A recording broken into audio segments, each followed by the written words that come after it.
कहानी की शुरुआत एक छोटी बच्ची को दिखाते हुए होती है जो एक चिट्ठी पर कुछ लिख रही थी, जिसमें वो लिखती है कि अब वो कभी नहीं बदलेगी और ना ही कभी बड़ी होगी। इतना लिखने के बाद वो अपने घर से बाहर आकर खड़ी हो जाती है और सूरज निकलने का इंतजार करती है। लेकिन जैसे ही वो ऊपर की तरफ देखती है तो उसकी आंखें हमें पीली दिखाई देती है। असल में वो बच्ची एक वैम्पायर थी। अब जैसे ही सूरज निकलता है और सूरज की रोशनी उस बच्ची पर पड़ती है तो उसका पूरा शरीर जलने लगता है, जिससे वो मर जाती है। इसके बाद हम देखते हैं कि दिन के समय पूरी दुनिया में कोई भी इंसान दिखाई नहीं देता है और पूरी दुनिया एक खाली जगह बन जाती है। अब ऐसा इसलिए हुआ क्योंकि 10 साल पहले एक इन्फेक्टेड चमगादड़ की वजह से पूरी दुनिया में प्लेग जैसी खतरनाक बीमारी फैल गई थी, जिससे ज्यादातर इंसान वैम्पायर्स बन चुके थे, जो अपनी भूख मिटाने के लिए इंसानों का शिकार करके उनका खून पीते थे। जिस वजह से पूरी दुनिया में इंसानों की पॉपुलेशन बड़ी तेजी से कम होने लगी और धरती पर सिर्फ 5% ही इंसान रह गए और बाकी सब वैम्पायर बन गए। अब क्योंकि वैम्पायर्स इंसानों का खून पीकर ही जिंदा रहते थे,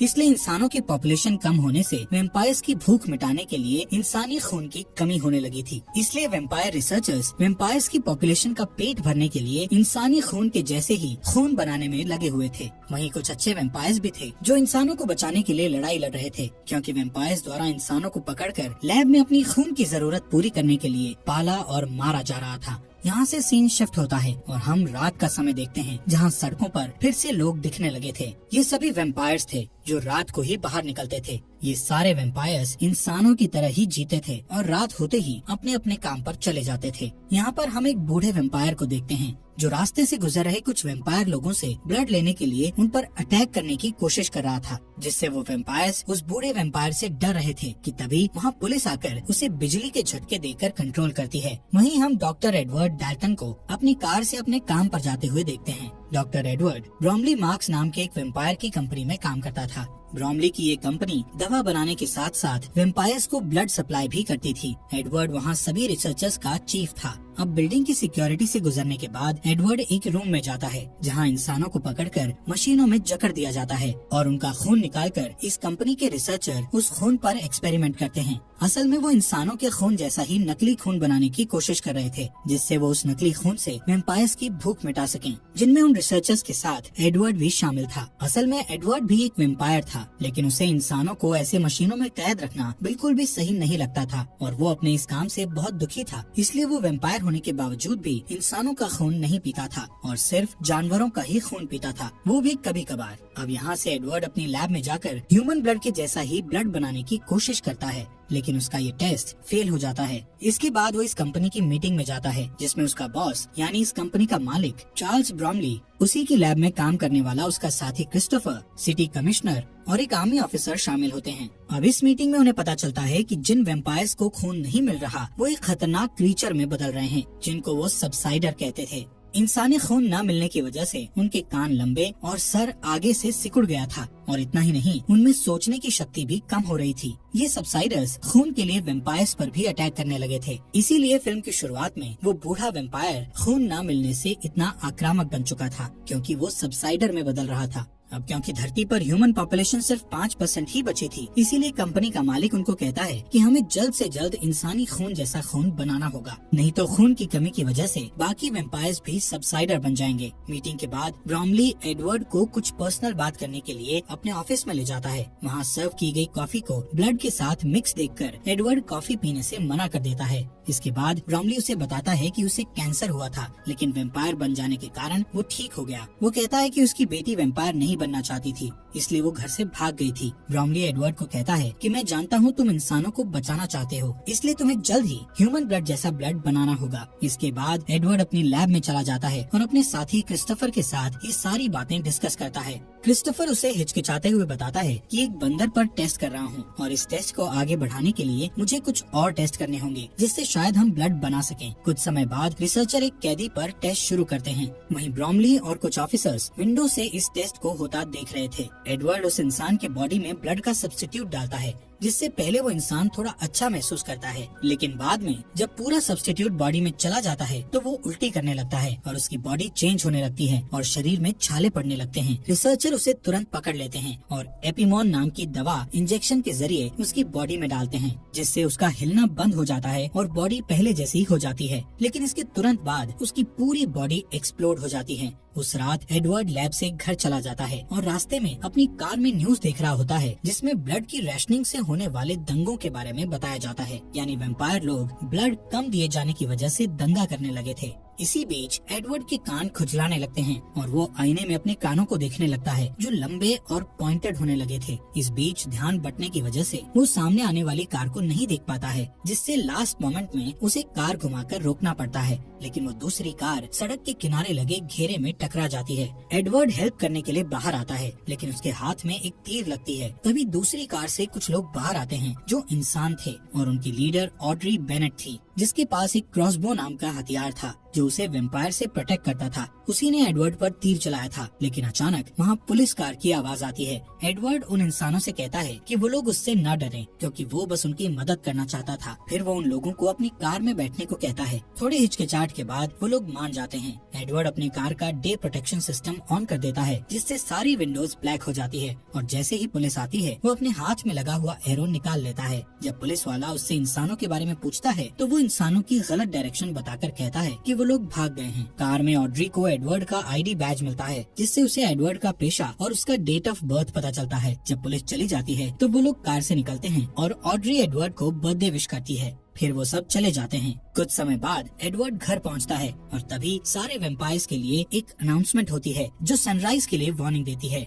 एडवर्ड घर पहुंचकर डिनर करता है और फिर अपने प्लांट्स की देखभाल करने लगता है। अचानक उसके घर में उसका भाई फ्रैंकी डेल्टन आता है, जो आर्मी में होने की वजह से महीनों से उससे नहीं मिला था। फ्रैंकी एडवर्ड से बर्थडे पार्टी देने के लिए कहता है। इस पर एडवर्ड कहता है कि वो अब 35 साल का हो गया है। फिर फ्रैंकी कहता है कि उन्हें बर्थडे सेलिब्रेट करना चाहिए और उसके लिए वो 100% प्योर इंसान के ब्लड की महंगी बोतल लेकर आया था। वो 2 ग्लास में ब्लड डालता है और अपने भाई को पिग का ब्लड पीने की बात पर चिढ़ाता है, लेकिन एडवर्ड ब्लड पीने से मना कर देता है और इस बात पर फ्रैंकी को गुस्सा आ जाता है और दोनों में बहस शुरू हो जाती है। फ्रैंकी कहता है कि एडवर्ड इंसान के ब्लड को हाथ नहीं लगाता है, लेकिन अभी भी उसी कंपनी के लिए काम करता है जो अपने फायदे के लिए इंसानों को पालते और मारते हैं। इस पर एडवर्ड कहता है कि ब्लड का सब्स्टिट्यूट तलाशने के लिए उसे ये बुरा काम करना जरूरी है, लेकिन वो फ्रैंकी से भी नाराजगी जाहिर करता है क्योंकि वो आर्मी के लिए इंसानों का शिकार करता है। फिर अचानक एडवर्ड ब्लड की बोतल को उठाकर सारा ब्लड ड्रेन में डालने लगता है कि तभी फ्रैंकी बोतल उसके हाथ से लेकर दीवार में मार देता है। इसके बाद फ्रैंकी जाने की कोशिश करता है, लेकिन एक सबसाइडर उसके रास्ते में आ जाता है और वो नहीं जा पाता। वो क्रीचर किचन में जाता है और दीवार के ऊपर जो ब्लड था उसे चाटने लगता है और उसके बाद टेबल के ऊपर रखे ग्लास को भी चाटता है। इसी बीच फ्रैंकी एक चाकू उठा लेता है, जिससे सबसाइडर चौंक जाता है और फ्रैंकी को दीवार की तरफ धक्का देता है। फ्रैंकी ग्लास के टेबल पर गिर जाता है, जिससे टेबल का कांच टूटकर बिखर जाता है और कुछ सेकंड के लिए फ्रैंकी बेहोश हो जाता है। फिर सबसाइडर एडवर्ड की तरफ बढ़ता है। एडवर्ड एक स्टूल को उठाकर उसे रोकने की कोशिश करता है और साथ ही अपने भाई को होश में लाने के लिए उसका नाम लेकर पुकारता है।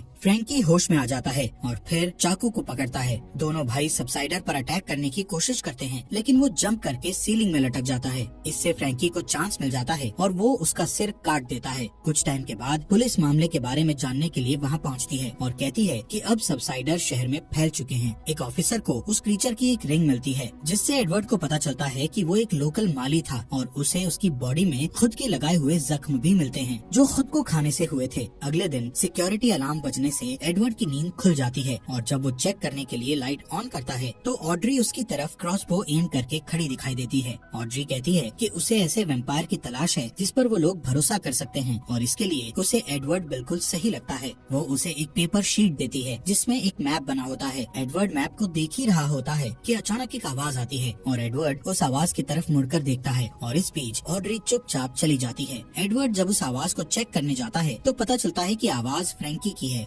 फ्रैंकी उससे ऑड्री के बारे में पूछता है। एडवर्ड उसे कुछ नहीं कहकर टाल देता है। उस रात न्यूज में पता चलता है कि जिन इन्वेस्टर्स ने रिसर्च करने के लिए ब्रोमली को इंसान सप्लाई किए थे, वो लोग अब और सप्लाई नहीं दे सकते थे। अगले दिन एडवर्ड काम पर जाता है और अपने बॉस से मिलकर उससे गारंटी मांगता है कि सब्स्टिट्यूट मिल जाने के बाद उन्हें इंसानों के सप्लाई की जरूरत नहीं पड़ेगी। इस पर ब्रोमली कहता है कि ज्यादातर वेम्पायर सब्स्टिट्यूट के मिलने से खुश हो जाएंगे, लेकिन कुछ लोग ऐसे भी हैं जो रियल चीज की मांग करते हैं। इस पर एडवर्ड उसे याद दिलाता है कि उसकी बेटी भी उन्हीं लोगों में से एक है। इसके बाद एडवर्ड मैप को देखने के लिए अपने लैब में चला जाता है। जब सुबह होती है तो एडवर्ड अपने घर वापस नहीं आता और अपनी कार में लाइट प्रोटेक्शन ऑन करके मैप के बताए रास्ते से गांव की तरफ जाता है। वहाँ ऑड्री पहले से उसका वेट कर रही होती है। वो उसे बड़े से एक पेड़ के पास आने को कहती है। एडवर्ड अपनी कार ट्री के नीचे पार्क करता है और हैट और सनग्लासेस पहनकर कार से बाहर आता है। वो हमेशा सनलाइट से बचने के लिए सावधान रहता है। वहाँ उसे एक आदमी मिलता है जिसका नाम लियोनल एल्विस कॉर्मैक था। वो आदमी एक वैम्पायर था जो अब इंसान बन चुका था। एडवर्ड उससे जानना चाहता था कि वो इंसान कैसे बना, लेकिन ऑड्री को पास आता देखकर वो चुप हो जाता है। वो देखता है कि फ्रैंकी ने उसे गन पॉइंट पर रखा था। एडवर्ड उसे रोकने की कोशिश करता है, लेकिन वो नहीं मानता और उसे बताता है कि आर्मी की टीम भी आने वाली है। ये सुनकर ऑड्री फ्रैंकी को रोशनी की तरफ धकेलती है और सब जल्दी से एडवर्ड की कार में बैठ जाते हैं। तब तक सोल्जर वहाँ पहुँचकर उन पर फायर करना स्टार्ट कर देते हैं और लियोनल की गाड़ी भी बर्बाद कर देते हैं। सोल्जर उनका पीछा करते हैं और गोलियां भी चलाते हैं, जिससे कार के डे प्रोटेक्टर में छेद हो जाता है। पहले ऑड्री उसे अपने हाथ से कवर करके मैनेज कर लेती है, लेकिन होल ज्यादा हो जाने के कारण कैमरा भी खराब हो जाता है और एडवर्ड आगे नहीं देख पाता है। फिर लियोनल ड्राइविंग सीट पर बैठ जाता है ताकि वो रोड को एक होल से देख पाए और एडवर्ड लाइट से छुप जाता है। जब वो लोग कमजोर ब्रिज पर पहुंचते हैं तो लियोनल बहुत तेजी से ड्राइविंग करके ब्रिज को क्रॉस कर लेता है, जबकि आर्मी ट्रक हेवी होने के कारण ब्रिज टूट जाता है और ट्रक ब्लास्ट हो जाती है और बाकी के लोग पीछे रह जाते हैं। रात होने के बाद वो लोग कार को नदी के पास पार्क करते हैं और लियोनल एडवर्ड को बताता है कि वो कार में डे लाइट मॉडिफिकेशन लगाने का काम करता था, जो सूरज की रोशनी से कार के अंदर बैठे लोगों को बचाता है और कार में इस तरह के सिस्टम लगाने वाली पहली शॉप उसी की थी। लियोनल कहता है वेम्पायर्स के लिए दिन में कार चलाना बहुत अमेजिंग होता है, क्योंकि दिन के समय सड़कें खाली होती थी, लेकिन इसमें रिस्क भी था, क्योंकि एक तो सूरज की रोशनी में दिखाई नहीं देता और दूसरा उन्हें अपने शरीर को भी सूरज की रोशनी से बचाना होता है और इस चक्कर में एक्सीडेंट होने का डर रहता है। और लियोनल के साथ भी वही हुआ था। एक दिन जब वो दिन के समय ड्राइविंग कर रहा था तो उसे कुछ दिखाई नहीं दे रहा था और उसने कुछ खाया भी नहीं था, इसलिए उसकी एनर्जी भी कम हो गई थी और कार गलती से रिवर फेंस में टकरा गई थी। क्रैश की वजह से वो कार के साथ रिवर में गिर गया था और रिवर में गिरने से पहले कार में आग लग गई थी। जब वो रिवर से बाहर आया तब वो वापस इंसान बन गया था।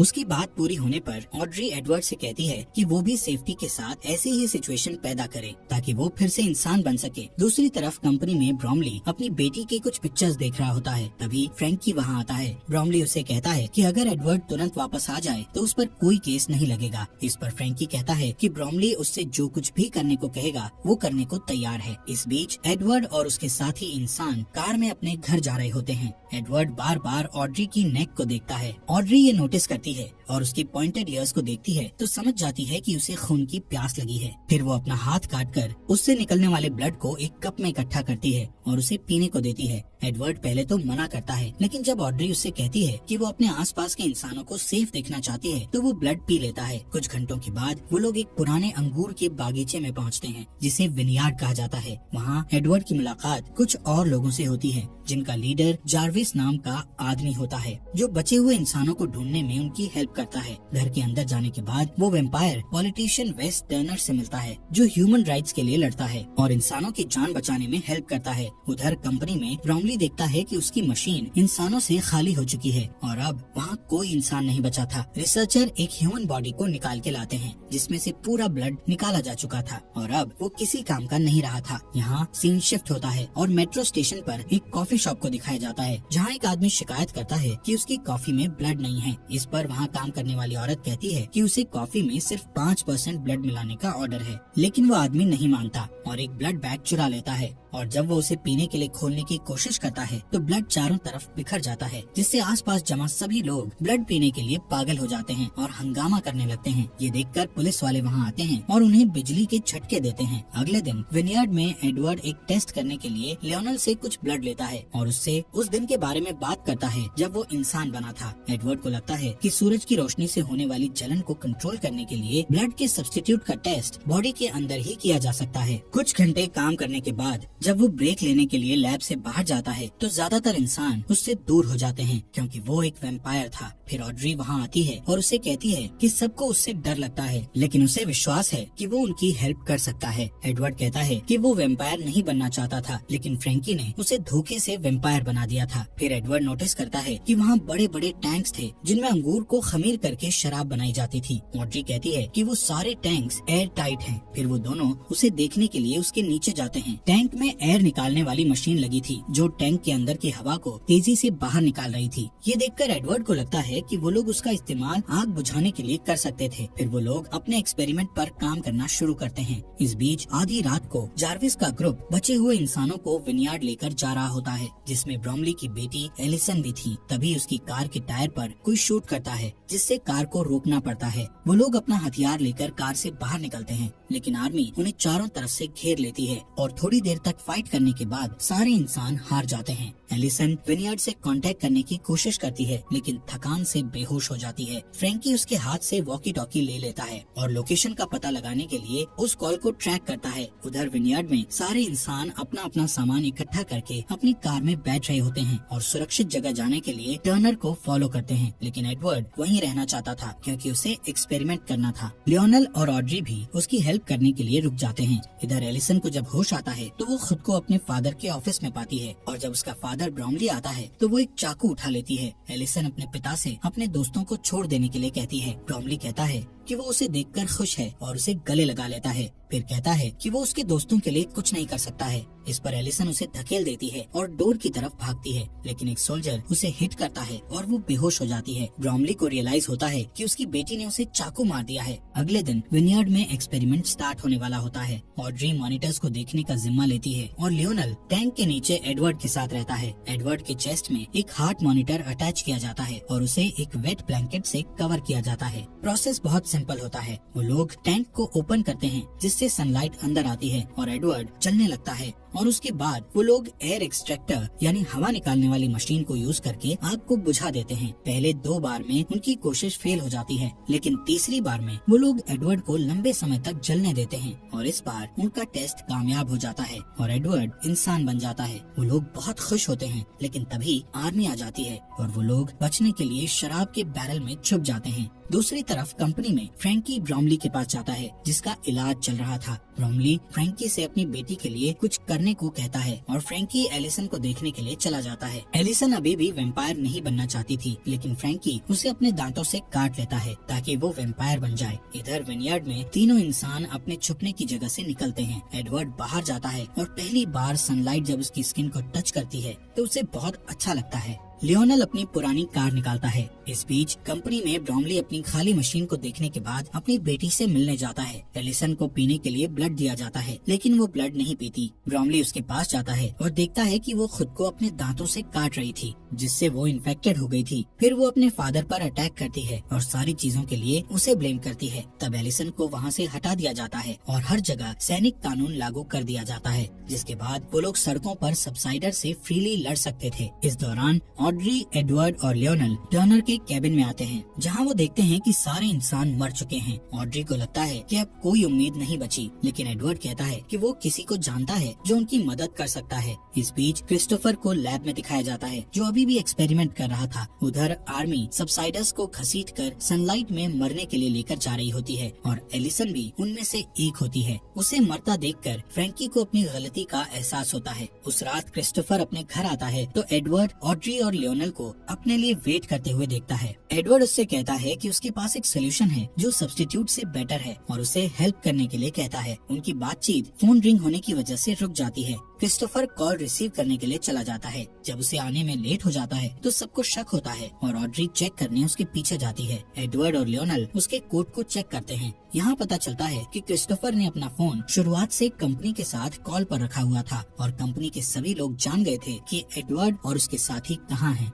अचानक वहाँ आर्मी आ जाती है और फाइट में ऑड्री बेहोश हो जाती है और उसे पकड़ लिया जाता है। लियोनल और एडवर्ड रोड पर बनी हुई टनल के जरिए वहाँ से बच निकलते हैं और एक पुरानी सुनसान बिल्डिंग में छुपने का फैसला करते हैं, लेकिन वहाँ एक सबसाइडर उन पर अटैक कर देता है। तभी फ्रैंकी वहाँ आ जाता है और उस क्रीचर को शूट कर देता है। वो नोटिस करता है कि उसका भाई इंसान बन गया है। ये देखकर फ्रैंकी कहता है कि उसने एडवर्ड को इसलिए वैम्पायर बनाया था क्योंकि वो उसे मरता हुआ नहीं देखना चाहता था। वो अपनी गलती के लिए माफी मांगता है और अब उनकी हेल्प करना चाहता है, लेकिन जब लियोनल पास आता है तो फ्रैंकी को खून पीने की तलब होती है और वो उसे काटने के लिए उस पर जंप कर देता है। एडवर्ड उसे पकड़ लेता है और उसे धक्का देकर लियोनल से दूर कर देता है और उसे शूट करने ही वाला होता है, लेकिन कुछ नोटिस करके रुक जाता है। कुछ समय बाद एडवर्ड कंपनी की बिल्डिंग में एंटर करता है और अपने सारे अलार्म ऑफ कर देता है। सिक्योरिटी उसे पकड़ के ब्रोमली के ऑफिस ले जाती है। वहाँ वो देखता है कि ब्रोमली ऑड्री का हाथ काटकर उसका ब्लड पी रहा था। एडवर्ड कहता है कि वो सारी बातों के लिए दुखी है और फिर से वैम्पायर बनना चाहता है।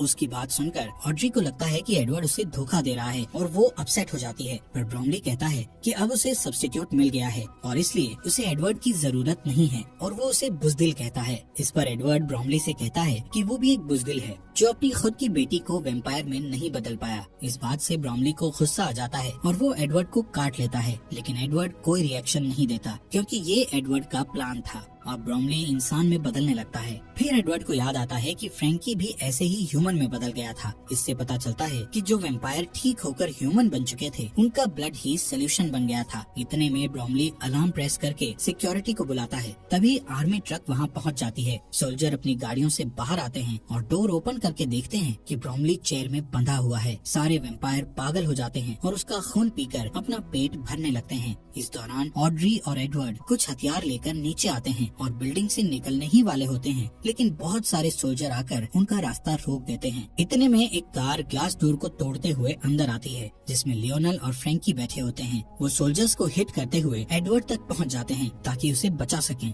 लेकिन जल्दी ही उन सबको वापस घेर लिया जाता है। फ्रैंकी एडवर्ड को वहाँ से जाने के लिए कहता है और सारे सोल्जर उस पर जंप कर देते हैं और उसे खाने लगते हैं। एडवर्ड को अपने भाई की मौत पर दुख होता है। तभी सिक्योरिटी वाले ऑड्री को अपने साथ ले जाते हैं और एडवर्ड उसे बचाने सिक्योरिटी रूम तक उन्हें फॉलो करता है, जहां बहुत स्ट्रगल के बाद वो वैम्पायर 2 गार्ड्स को मार देता है और तीसरे गार्ड को मारने में ऑड्री की मदद करता है। इसके बाद वो सिक्योरिटी कैमरा में देखता है कि फ्रैंकी को खाने वाले सोल्जर इंसान बन गए हैं और जो सोल्जर बचे हुए थे वो ह्यूमन सोल्जर पर अटैक करने लगे हैं। इसके बाद एडवर्ड और ऑड्री लॉबी में वापस आ जाते हैं। सिर्फ कुछ ह्यूमन सोल्जर ही बच पाते हैं। इसके बाद क्रिस्टोफर आता है और कुछ सोल्जर्स को शूट कर देता है। फिर वो एडवर्ड और ऑड्री को भी शूट करने वाला होता है, लेकिन अचानक एक एरो उसके चेस्ट पर लगती है और वो मर जाता है। ये एरो लियोनल ने उन्हें बचाने के लिए चलाया था। फिर ऑड्री उसे हक करती है। एडवर्ड अपने भाई की बॉडी और सूरज की रोशनी को अंदर आते हुए देखता है। फिर वो तीनों लियोनल की कार में बैठ जाते हैं और एडवर्ड कहता है कि अब उनके पास क्योर है और वो अब सबको पहले जैसा कर सकते हैं।